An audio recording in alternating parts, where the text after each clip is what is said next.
Is this good or bad?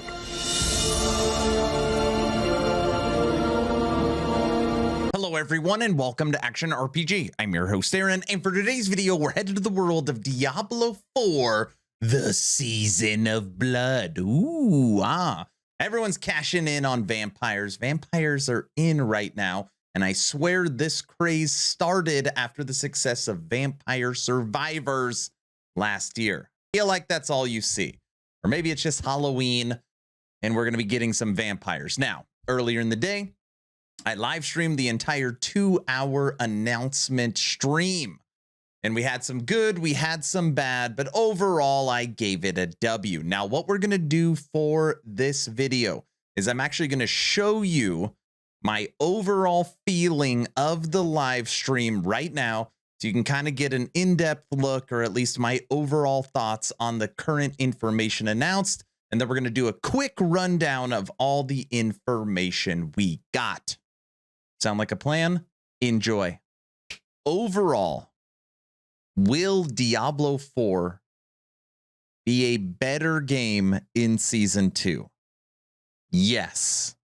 From that aspect, it is a massive W.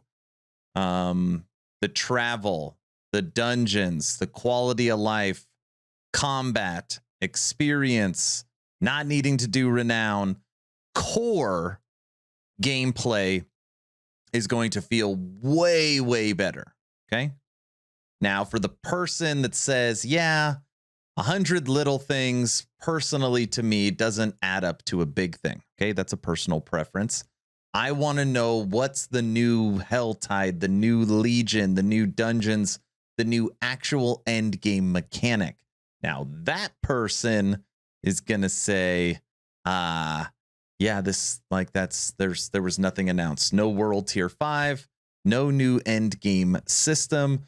And basically, instead of socketing hearts into our jewelry, we're socketing blood into our armor. So like the creativity around a seasonal mechanic, they just, yes, it's more and different, but for the most part, it's the same thing. So from that aspect, no, nothing that's like, dude, this sounds exciting. This sounds fun. I can't wait to play this new mechanic. I didn't see that in this 2-hour stream. I didn't see that. So overall, yes, it's a win because the game is going to be much better. But again, it's like Last Epoch 091. They introduced a ton, and that ton made a big difference to the core game to get ready for launch, but nothing big or exciting that's going to draw a ton of people in. Kind of how I felt on Season 2. But if you ask me, hey, Aaron, what did you want to see? What did I want to see? I wanted to see we're expanding the enchantment system into a true crafting system.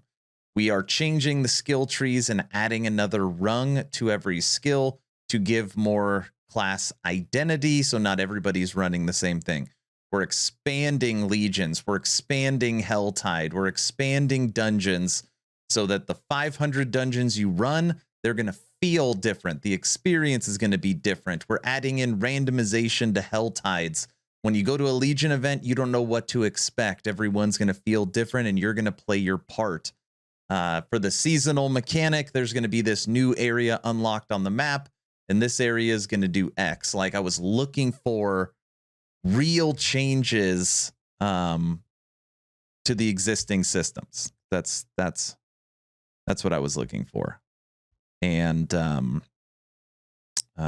we got lots of tweaks, refreshes, and changes that are all for the better, that will add up to a better play experience, but nothing that's probably going to wow you.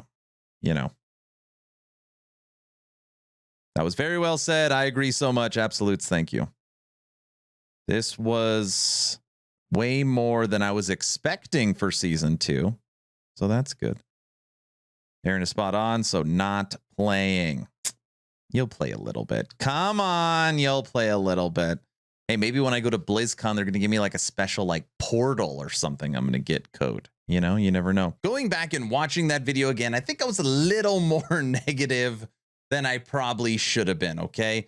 Again, overall, I do think it's going to be a good season. I think the core game of Diablo 4 is going to be much better. But to the people that are like, I'm bored of dungeons, I'm bored of Helltide, I'm bored of world bosses, I'm bored of tier 4, I'm bored of all these end games, give me something different to do, that person is probably not going to be satisfied, because really all you have new to do is a little bit of seasonal mechanic, which was the same thing as Malignant Tunnels, and new bosses. So if new bosses are your thing, you're going to love this season. Okay. High level synopsis of the bite down onto darkness in the Season of Blood. And I will link this in the description. So we're going to have a new quest line, of course. We're going to be following her around, and we're going to be stopping these blood suckers. That should be fun. Okay. We're going to siphon the blood of your foes using vampiric powers. Ooh, ah. And this is basically what I'm talking about right here. Here's the actual kind of seasonal mechanic to make your character stronger. So we used to be able to put 3 malignant hearts that it gave specific affixes or powers to your character in your jewelry. And now you have vampiric power that goes in your armor. And again, yes, they are different, but it's, you know, it's one and the same. 22 different vampiric powers, and you can equip 5 of them. All right. And you can see some of the vampiric powers right here. I'm not going to read through these. I'm going to really inspect them and see if there's anything in there that's like, holy crap. That'll likely be a separate video. But of course, like anything else, we'll have to test it. Reap the Hunter's Acclaim from the Blood Harvest Season event. Now, basically, if you played Season 1 and you did Malignant Tunnels, those are gone. Now we have these Blood Harvests. And basically, it is like an ever-changing Helltide.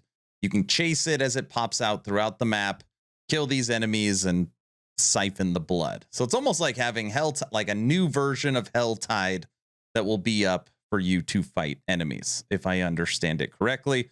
And then inside of the dungeons and world events, you will run into some of these mechanics as well.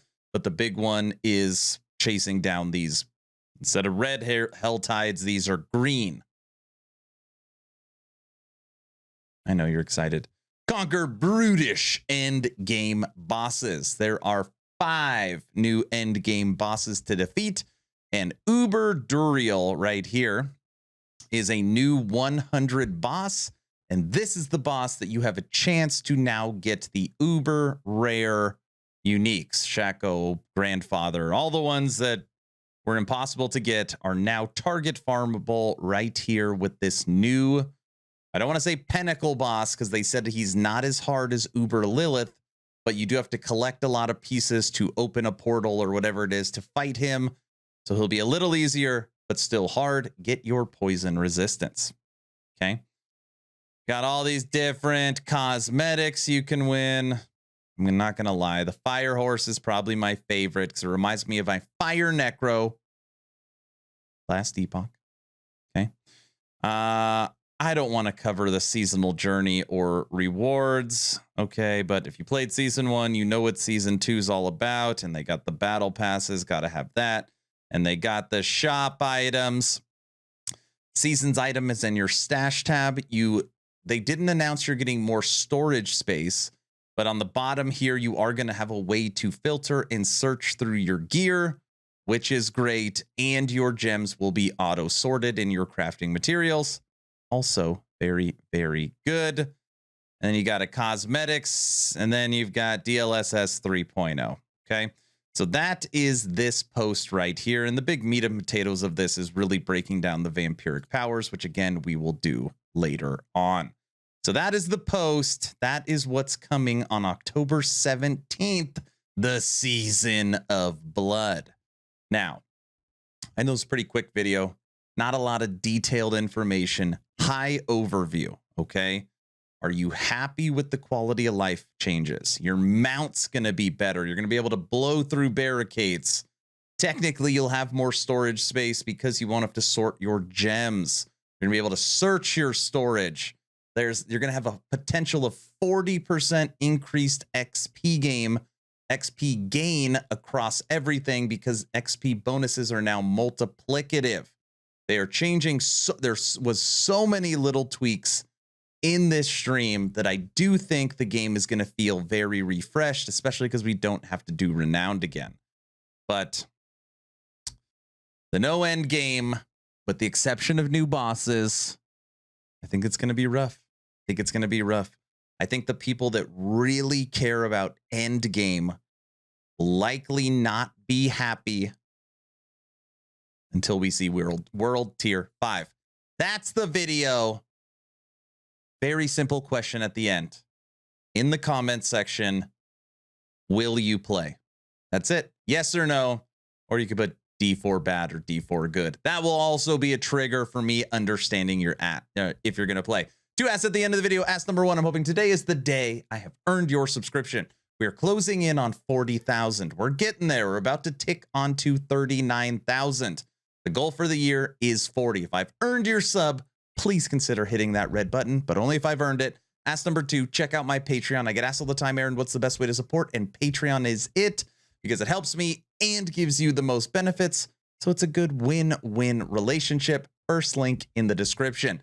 That's all I've got. Season of Blood. Hopefully you were entertained or at least learned something. Aaron, out.